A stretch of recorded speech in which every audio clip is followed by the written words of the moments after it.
The pilot was executing standard procedures and executing their respective mission. Well, that's when things took a turn for the worse today on the morning edition. A military jet falls from the sky in a fiery crash at Eielson Air Force Base, and it's all caught on camera. Plus, we can support ourselves by creating more wealth from our resources. As the governor reports on the state of the state, we explore future challenges and possibilities for Alaska's future. Full breakdown coming up. And later, Lunar New Year is the most important holiday in many other Asian communities. We take a look at how even some friends at the zoo are getting ready for the Year of the Snake. It's the morning edition. Starts now. Good morning, everyone. Thanks for joining us here on this Wednesday. We sure do love checking in on our zoo animals. We do, yeah. Baby animals and morning, you really can't go wrong. They look like they were like us, you know, eating their ice cream, cleaning the windows. Having a snack. We're all just the normal same. day. And we are waking up this morning. The coldest air of the season has settled back in across the state. We are officially seeing those temperatures across South Central dipping down into the single digits, which we have not seen in Anchorage so far this season. And we are expected to see some parts of South Central dipping below zero here over the next couple of days. So be prepared for that colder weather. We're currently at 5 degrees in Anchorage. Yes, those winds still remaining with us. We saw them pick up through the overnight hours, leading to the potential for those wind chills to drop down near anywhere from about 15 to 20 below. And these winds are driving in even colder conditions. Now, while the winds themselves are not much of an issue, as you head into parts of the valley, as you head through a Broad Pass out towards the Copper River Basin, as you head from Paxton out towards Isabel Pass, that is where we're going to begin to see the potential for some blizzard conditions today, due in large part to those winds. 8 below currently in Fairbanks, 24 below in McGrath. We do have some areas of blizzard conditions looking possible out through southwest Alaska as well, where we're continuing to hold on to some of those breezy conditions. All of those winds are pumping in those colder weather that we are seeing across the state. We're at 6 in Palmer, 4 below in Talkeetna, 20 in Valdez. Some teens as you head near the coast, and we're also seeing some pockets of some light snow across South Central this morning.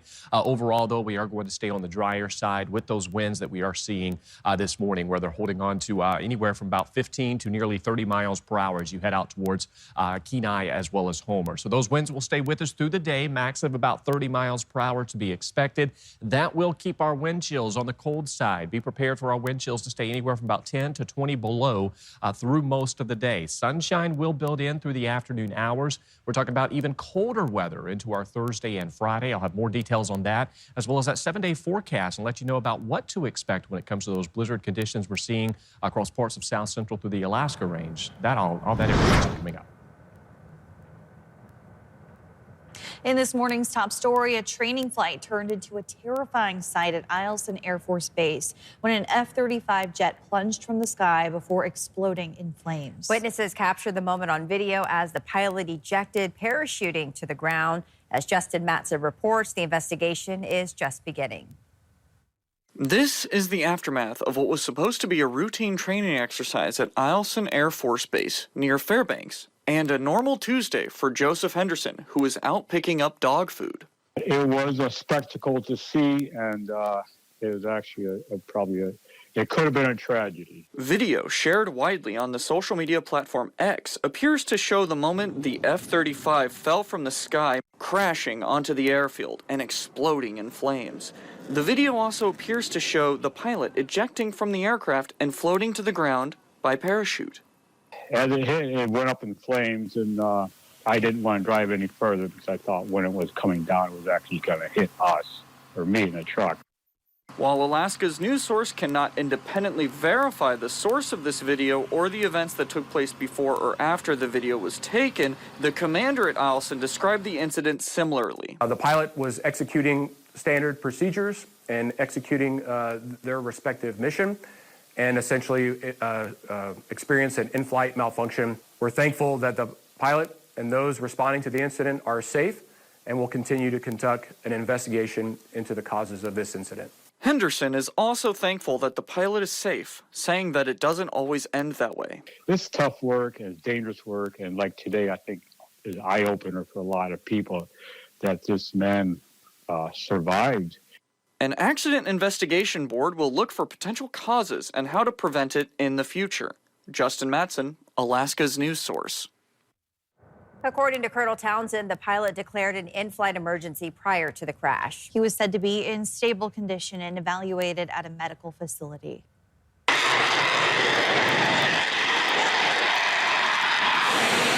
Eielson was selected in 2016 to host 54 F-35s, spawning an expansion that cost more than $500 million. That was to include dozens of new buildings and housing units. This is video of some of the jets training at the base. According to Stars and Stripes, with the capability to fly more than 12 hours at a time, the F-35 can reach almost anywhere in the Northern Hemisphere in one mission. Governor Mike Dunleavy painting a bold vision for Alaska in his 7th State of the State address. As Joe Allgood reports, Dunleavy's message was clear. Alaska's future depends on stronger infrastructure and resource development. The state of the state is heading in the right direction. Governor Dunleavy setting an optimistic tone in his 7th State of the State address. He cited growth in population, the permanent fund, wages, and jobs, along with a series of North Slope investments. In a few years, because of this investment on the slope, we can be reporting overall production of over 650,000 barrels per day. Dunleavy also called public safety his top priority, saying crime is down, the fentanyl fight is working, and asking lawmakers to continue investing, including 5 more troopers and 5 more village public safety officers. To those who are still dealing and poisoning Alaskans, justice is coming. So I strongly suggest leaving our great state now. The governor also promising a comprehensive education bill. He talked about charter schools and the homeschool correspondence program, but had this to say about lawmaker calls for increasing per-student funding. I'll talk to anyone about money if the conversation is also about different approaches and better outcomes. And that's why my education initiatives will include, that's what my educational initiatives will include this year. And while he did not mention a specific PFD amount, he sent this message. We can support ourselves by creating more wealth from our resources, not pickpocketing cash from each other's pockets. But the major focus of the night, energy, saying President Trump's executive orders had opened Alaska for business. And as far as the looming energy crisis, we'll address the short-term shortages of natural gas for South Central, and we recognize that some of those solutions may be painful and certainly won't be popular, but they'll be temporary. And to that end, the governor looked to Alaska's role in the future. We're an Arctic nation because of Alaska, and we stand ready to become the Panama of the North as shipping increases through the Bering Strait and the Northwest Passage. Joe Allgood, Alaska's news source. Early reaction from lawmakers in both majority and minority caucuses pledging to work with the governor. Another big story, we're following the possible Alaska impact of the president's decision to freeze federal grants and loans. That's even after a federal judge temporarily blocked the decision through Monday. There is still much uncertainty. Our phones have been ringing off the hook all morning, wondering what it means, how long it's going to last. It's everything from a small dam project, small hydro project down in the Angoon area to people concerned about everything from housing to water infrastructure projects. Senator Sullivan and Congressman Begich agreed. Their statements are on our webpage. Governor Dunleavy says the state needs more guidance. And those who speak for Alaska nonprofits are worried because this is money they've been promised and say it's already been approved by Congress and budgeted. Without it, they say the impacts could be devastating. We don't know the full impact yet, but we're really concerned. It can put people at risk. The funds pay for life-saving housing, life-saving programs. These funds can be at risk. We're concerned. It's a nonpartisan issue to say that every Alaskan will be impacted by this decision. And should it go through, every Alaskan will feel the results. We have expanded coverage on our webpage where you can read full statements from multiple Alaskans as they work to understand the implications. The Alaska Department of Corrections told lawmakers it's working to lower in-custody suicides with help from Project 2025. A study was done across all 13 correctional facilities. DOC's goal, a 20% reduction by year's end, a national target, but Alaska's aim remains 100%. So to the co-chair hymn shoot, I would agree that that is Alaska DOC's goal, is to become a zero suicide agency. That being said, Project 2025, which was a national project, was with the goal to, it is written from the national agency. Based on data provided by the DOT website, 1 in custody was reported last year, with 1 reported the year prior. Winkleman adding, quote, "We are striving to become a zero suicide agency."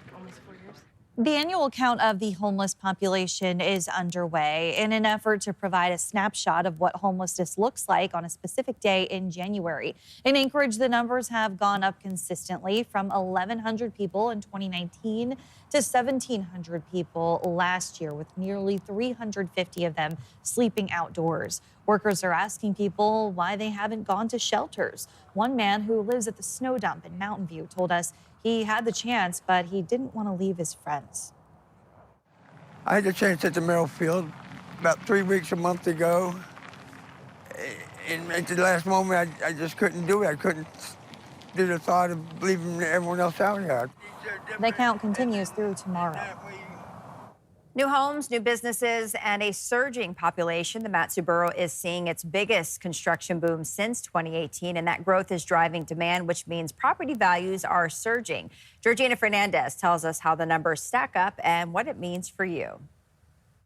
Business is booming in the Mat-Su borough when it comes to the construction of single-family homes, multifamily residences, and commercial properties. And this last year, the borough says it has seen the most new construction projects since 2018. Now, this graph gives you a picture of the data that's been recorded over the past 5 years.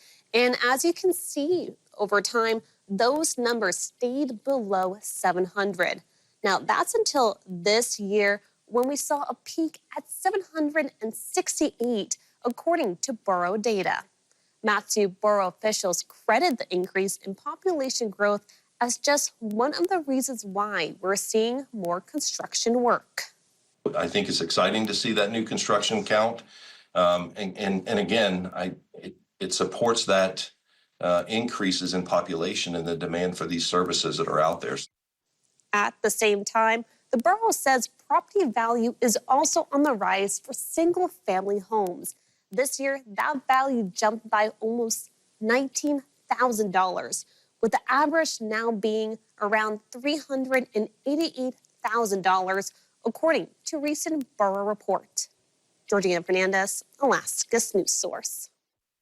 After the break, cervical cancer is one of the most preventable forms of cancer, but only if it's caught early. Doctors say regular screenings and vaccinations can make all the difference. Plus, Family Feud takes Washington. I'm Jared Hill with the message from the cousin of RFK Jr., warning senators not to confirm him as health secretary. Why she calls him a predator.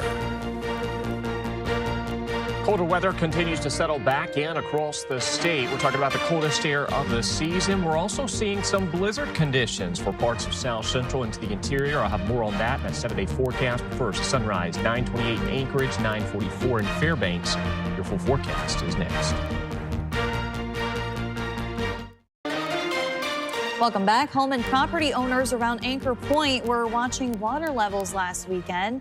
This is video of the Anchor River just south of Anchor Point on Sunday. You can see it spilling into nearby yards and around buildings as the river crested near 6.5 feet. That's about 5 feet above where it was just a few days before. More than 2 inches of rain was reported in the area Saturday. The heavy rain combined with snow and ice melt filled the river quickly. The river has been steadily falling since Sunday, and there are no longer any warnings in effect for the area. And Aaron, as we mentioned, we've kind of had a rainy winter. Yeah, it's been well above average, too. We're talking about some record warmth for the month of January. That led to some melting taking place on the rivers, which is where we did see a ice jam out towards the Anchor River earlier this month. That also led to the potential for some of that flooding that we did see through the weekend. Low temperatures this morning, waking up across the state.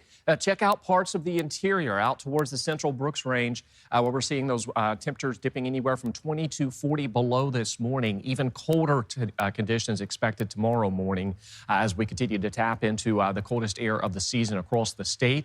As we head into the interior, we've got those temperatures sitting in at 9 below in Fairbanks, 10 below in Nenana, 24 below in Fort Yukon. Still fairly warm compared to the rest of the interior as you head out towards Eagle, but those temperatures will steadily fall through the day as that colder air continues to spread eastward, and we've got some pockets of some light snow that will stick around through the remainder of the day. Checking out those weather alerts this morning, areas of the Susitna Valley, north of Talkeetna, out towards Broad Pass, Cantwell. This is where we're holding on to those blizzard warnings. And then for the Copper River Basin, that blizzard warning is from Paxton out towards Isabel Pass, where we are expected to see reduced visibility, areas of blowing snow. Watch for some snow drifts. We'll also see those wind chills as low as about 40 below in those particular areas. So out towards the Alaska Range, along parts of the Parks Highway north of Talkeetna, and then as you head out towards parts of the Richardson Highway, be prepared for those gusty conditions. You can see the rest of the valley from Palmer out towards Wasilla. You're not expecting to see much in the way of these winds today, as the winds are primarily going to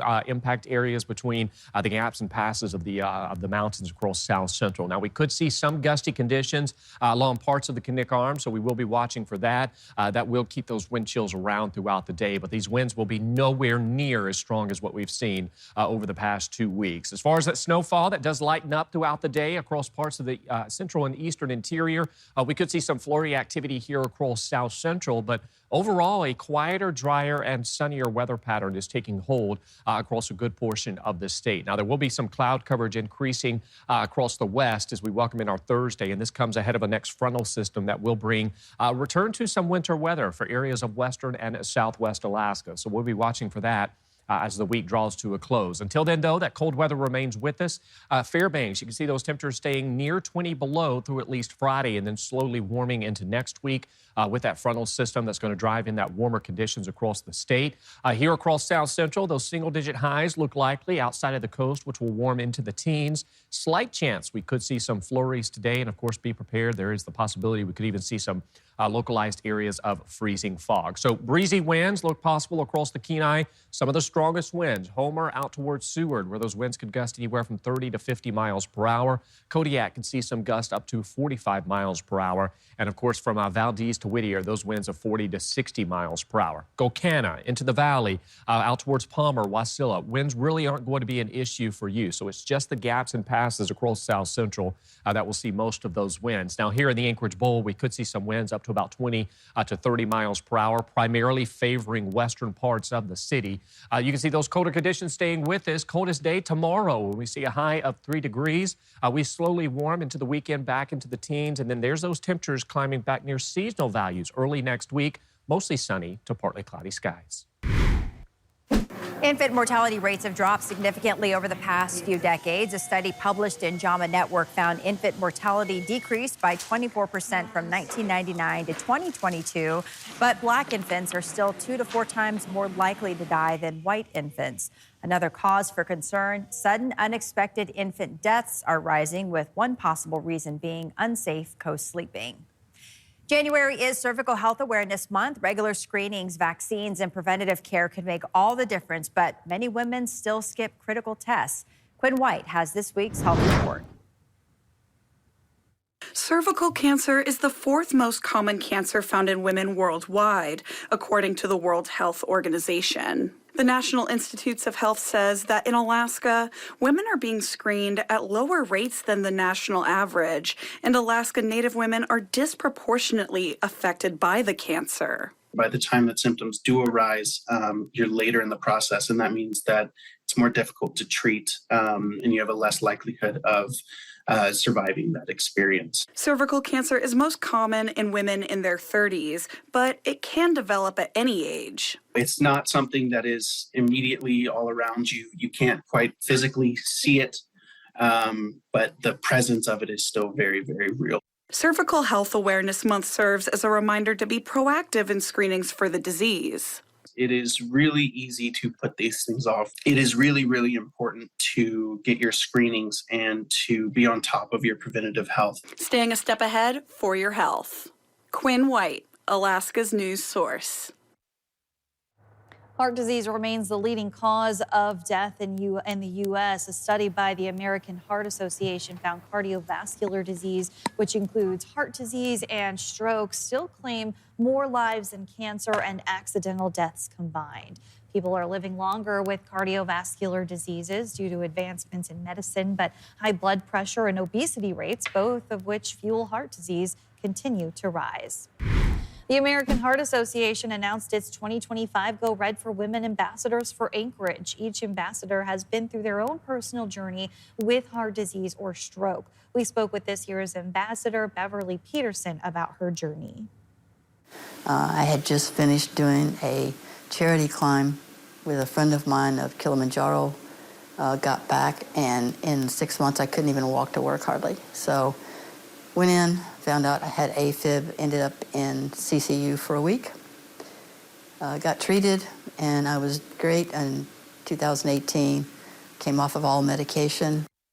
Peterson had a procedure last year while experiencing congestive heart failure, and now she focuses on eating well and being physically active every day while advocating for people with heart issues. If it doesn't feel right, if your body doesn't feel right, say something. Okay?